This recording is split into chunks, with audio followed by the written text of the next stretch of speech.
Hello, పప్పు వండారా? పప్పు వండారా అంటున్నా. ఏముండారు చెప్పురా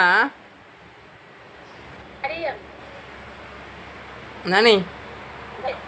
పప్పు వండారా? చెప్పు మీ. హలో, అరే ఎలక ఎలక గారే అంటున్నా. నన్ను అంటున్నారా? దెబ్బలైతే నీకు అదేనా? అరేనా? ఎక్కడ నేర్చావురా?